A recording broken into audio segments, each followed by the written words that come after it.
დღეს რო გავიღვიძე და გავიგე ეს ამბები, პირველ რიგში გამახსენდა ის, რაც გადავიტანე, მაგრამ ყოველთვის აი ჩემი მეგობარი აქტივისტები, ვისაც ვიცნობ და ვისაც ვიცი, რომ შვილი ყავს, ან არის ორსულად, ან მოხუცი ადამიანი ყავს სახლში, ყოველთვის რაღაცნაირად მქონდა იმის იმედი, რომ მათ არ გაუკეთებდნენ იგივეს, იმიტომ რომ მოერიდებოდათ, იმიტომ რომ ბავშვები ყავთ, იმიტომ რომ შეიძლება ორსულად იყოს.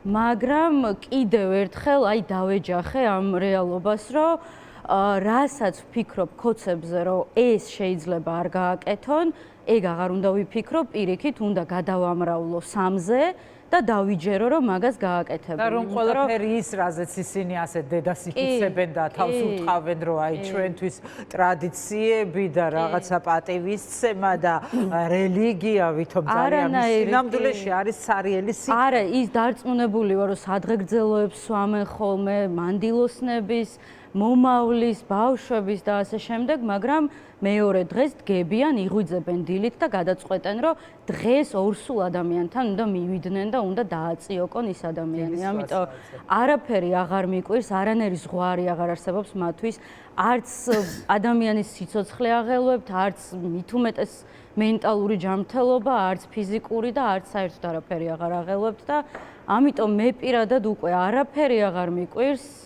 საერთოდ არაფერი მართლა აღარ მიკვირს არაფერი და ყველაფერზე არიან უკვე წამსვლელები და ადვოკატის თემას რაც შეეხება, მე გამიმართლა, რომ ჩემთან ადვოკატი დაესწრო, იმიტომ რომ შედარებით კარგი გამომძიებელი შემხვდა, ასე ვთქვათ და დაელოდა ჩემს, არ ვიცი ეს ჩემი ზედმეტი ემოციურობის ბრალი იყო თუ რისი, არ ვიცი, მაგრამ დაელოდა.